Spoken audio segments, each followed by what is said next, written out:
I've changed the land that was in your name to mine. My eldest son's wife covertly changed the land I inherited from my late husband into her name. It's true that we've had our differences in the past, but I never imagined she would go as far as this.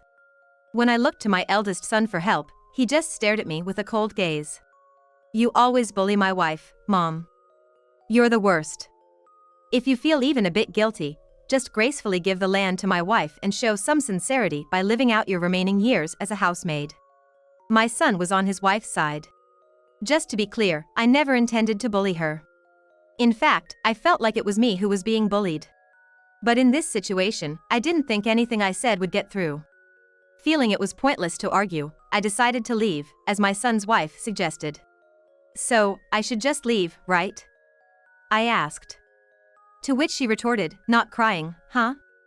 Pretending to be strong. But who is really pretending to be strong? What will happen after I leave? These two haven't realized it yet. My husband and I are both in our late 50s.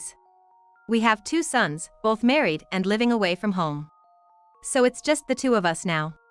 We live in a rural area, exactly like what you'd picture.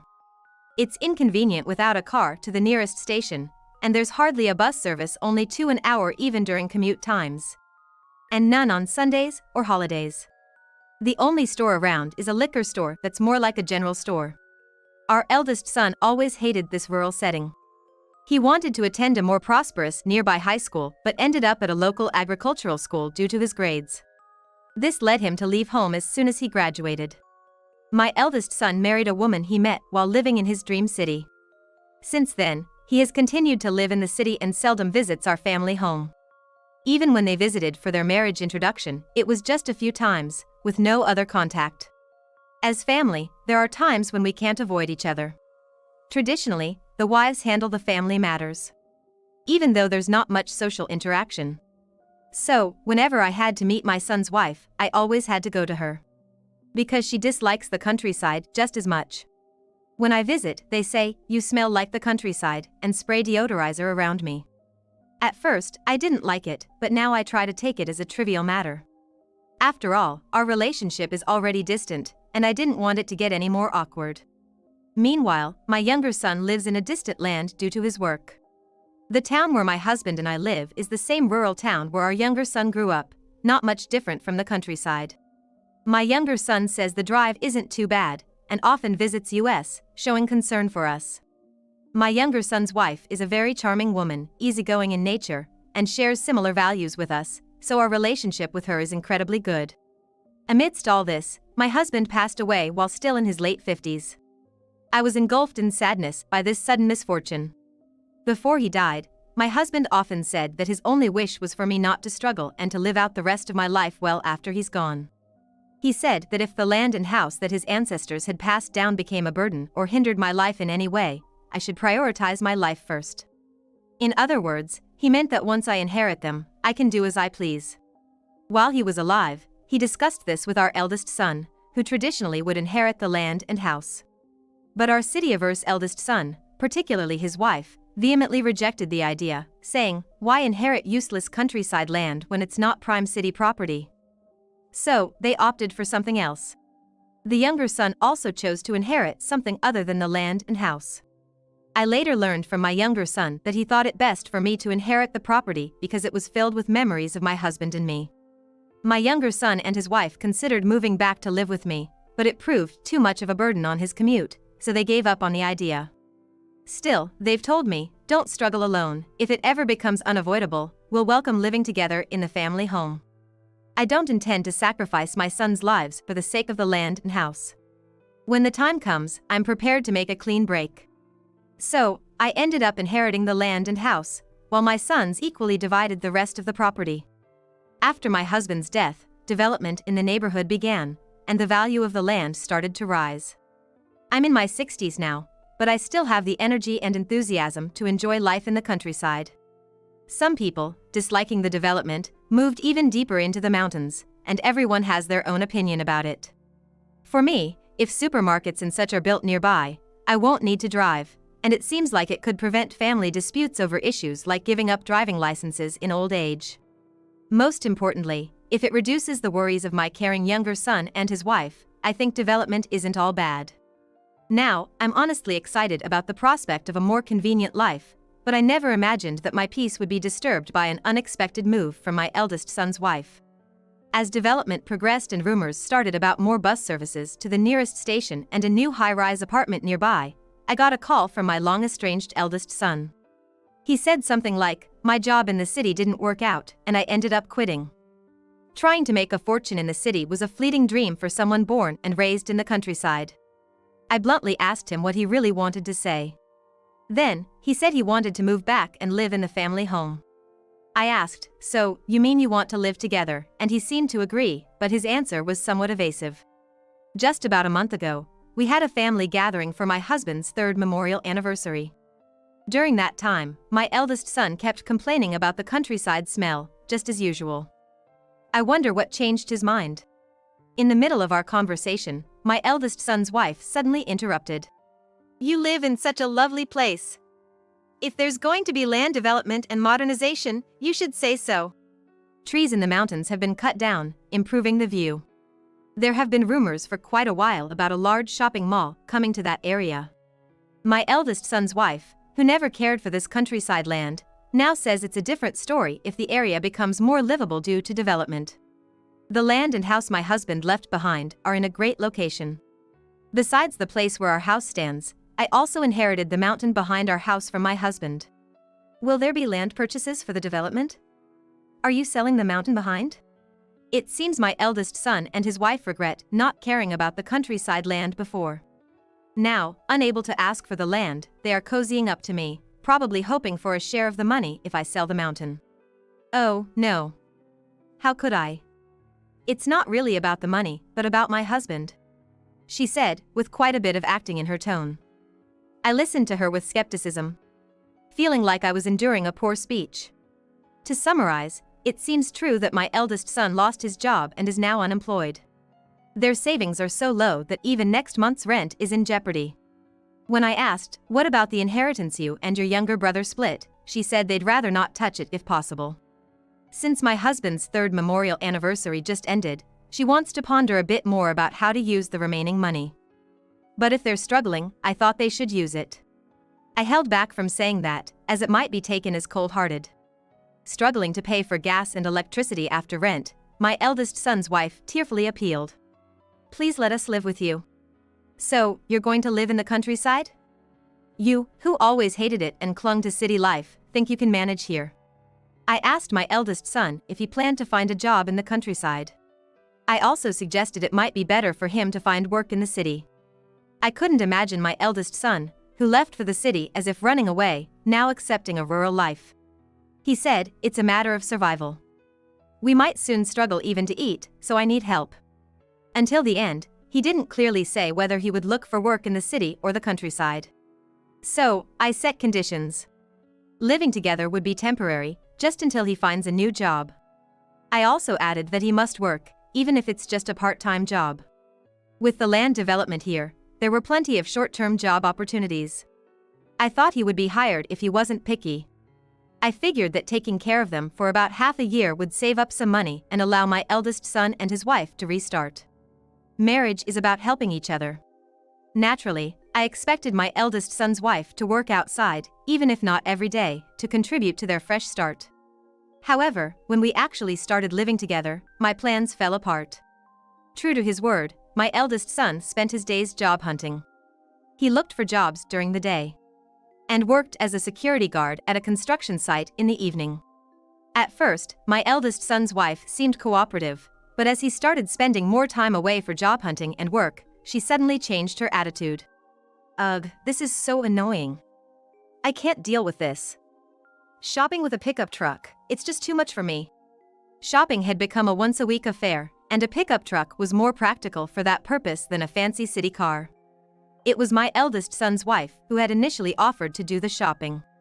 But after going once, she refused to do it again, saying it was embarrassing to use a pickup truck. When my eldest son was around, she'd say things like, "The food I cook is delicious," or "I want to learn, please teach me." But when he wasn't there, she'd say the complete opposite.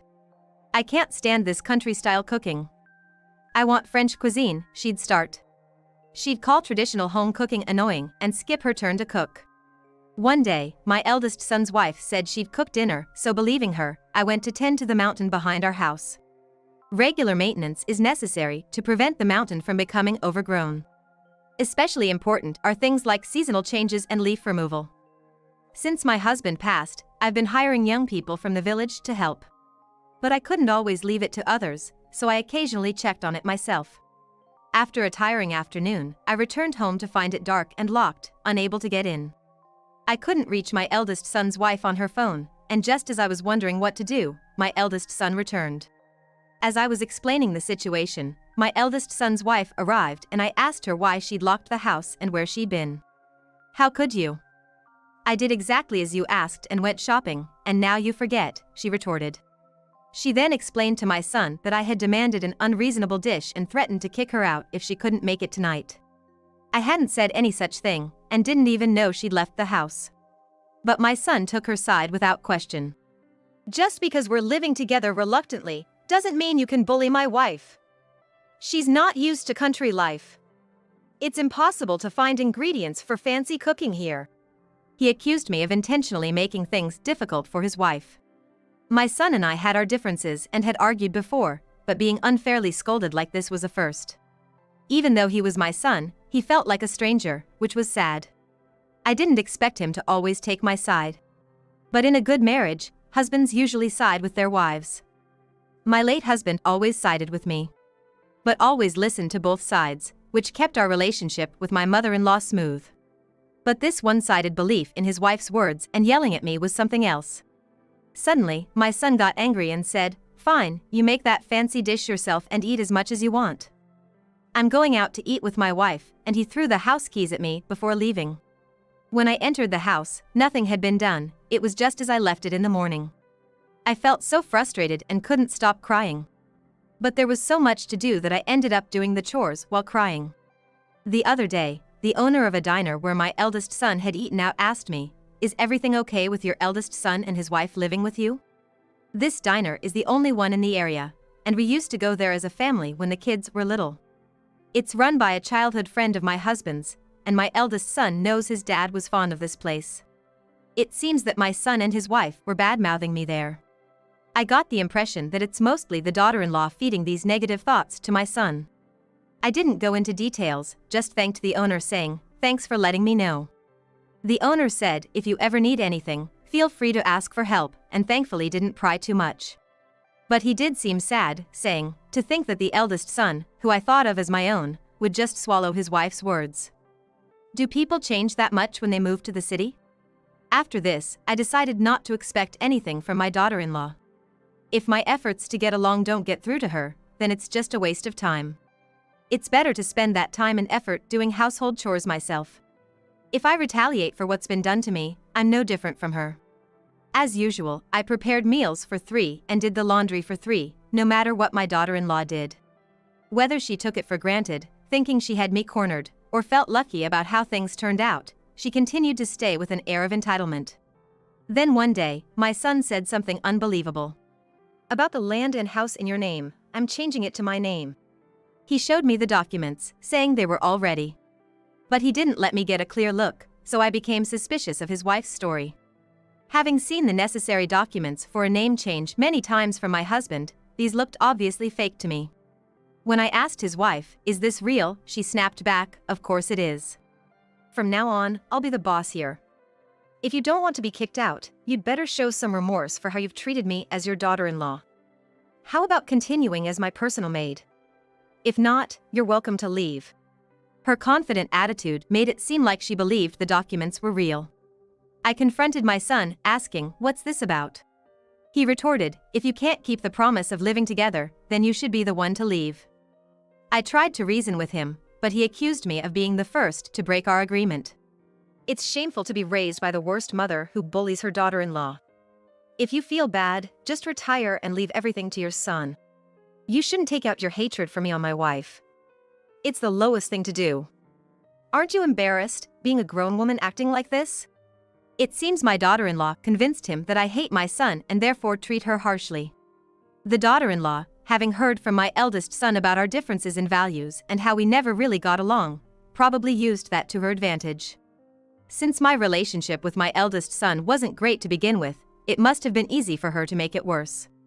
I realize that nothing I say to my son now, no, anything I say, he won't believe. I felt it was a waste of effort to persuade him and remembered my husband's words. All right, I'll listen to everything you two say. But give me a week to prepare. My daughter-in-law was reluctant, but my son agreed. I needed a week to sort out what to take with me, find a new place to live, and handle other necessary arrangements. A week later, as promised, I left the house. As I was leaving, my daughter-in-law taunted me with a triumphant look, "Get out already." But without reacting, I left the house silently, taking a mental victory pose. This was the start of my counterattack. I was looking forward to what would happen in a month. A month later, as I expected, I got a call from my eldest son's wife. She was furiously excited, saying that she tried to sell the land immediately to get cash, but it was already under development and she was refused. She bombarded me with a tirade of angry words, screaming, "What did you do?" In reality, there had been talks about selling the land along with the hill behind it as part of an area development plan. The condition was to sell them as a set. It was a welcome offer for me, since managing the hill on my own was challenging. However, I had wanted to live a bit longer in the house I shared with my husband, so I had put the sale on hold. During this time, the issue of the house's aging came up. A relative who works in construction visited on my husband's death anniversary and mentioned concerns about the aging of the house, which had been in our family since my grandparents' time. It felt so large living alone in a house that once housed 3 generations. I couldn't deny feeling a bit lonely in it. I started to think that it might be good to sell it after my husband's 7th death anniversary. Even if I rebuilt it, my sons were unlikely to live there. The company interested in buying the land and hill said the development would take years, so there was no rush. But living with my eldest son and his wife shifted my plans slightly. And I decided to sell before my husband's 7th death anniversary. The company even offered to bear the cost of demolishing the house and clearing the land, which was a relief. I couldn't stand the thought of my son's wife, believing in a fake contract, taking over the land my husband left behind. I didn't want to yield it to her or my son, who blindly followed his wife without any doubt. I informed my second son about the situation and my decision. He said, "It's sad to lose the house of memories, but memories are in the heart, not in things, so don't worry." Furthermore, my second son and his wife had invited me to live with them. We understand it might be hard to leave familiar surroundings, but our place is quite rural too, so you might like it. Touched by their kindness, I'm now living with my second son and his wife. I ignored my eldest son's wife's rantings, ending the call and blocking her number when appropriate. Later, my eldest son, having asked relatives about my whereabouts and finding me, came to my second son's house, begging me for help. I almost sent him away, thinking it was too late, but he began to confess it was all orchestrated by my wife. He then told me everything that happened after they drove me out. This all started when my eldest son's wife's friend introduced her to a judicial scrivener. Trusting her friend, she believed everything the scrivener said without question, including that she could change the land and house from my name to hers just by paying a small gratuity, which was even less than half the going rate. Thinking she'd come into a lot of money soon, she decided to cover any shortfall with my husband's inheritance. On the appointed day, the friend and the scrivener prepared the transfer documents and gave them to her. And she, without any doubt, believed them to be genuine and paid the gratuity. Once all the preparations were done, she explained everything to my eldest son when he returned from his part-time job. Tired as he was, he didn't think deeply and trusted her because she said so.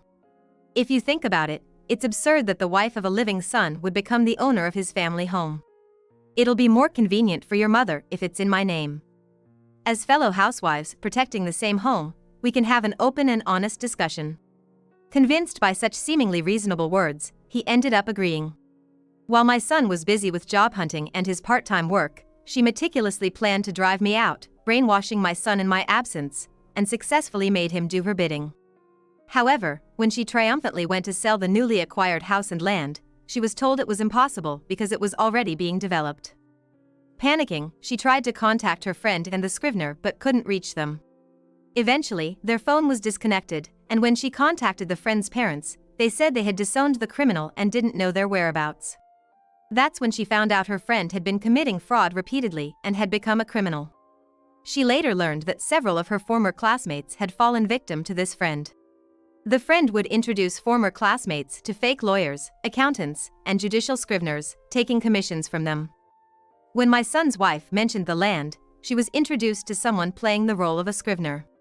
Some victims had filed police reports, while others resigned themselves to considering it a costly lesson.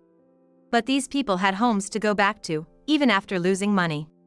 For my son and his wife, it was more than just losing money. They lost their home and the inheritance, so their immediate concern was not about filing a police report but how to deal with the situation.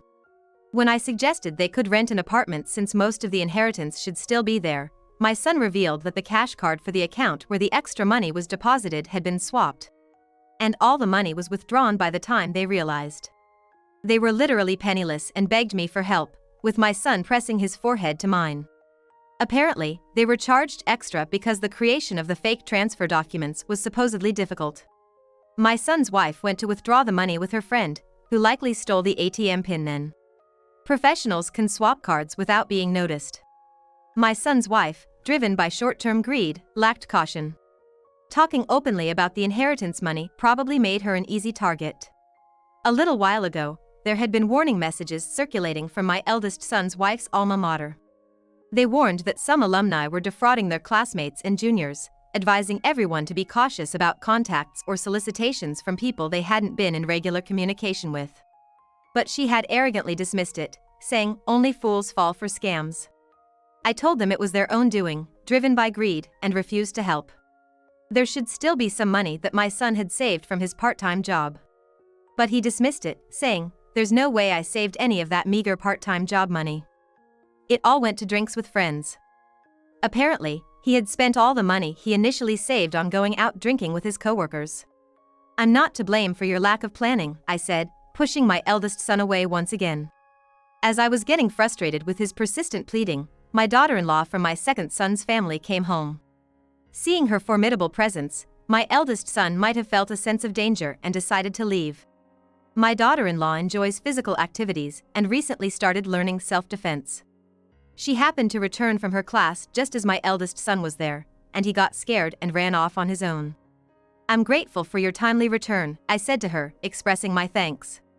Later on, the eldest son and his wife started working as live-in staff at the diner run by my husband's childhood friend. However, they were soon kicked out for continually complaining about the low wages compared to the city. Do they not know how to repay someone's kindness? After that, nobody was willing to help them. One day, while living in cardboard boxes, they saw a new house being built on the land where our family used to live. My son's wife, in a fit of madness, broke into the house. "This is my land and house.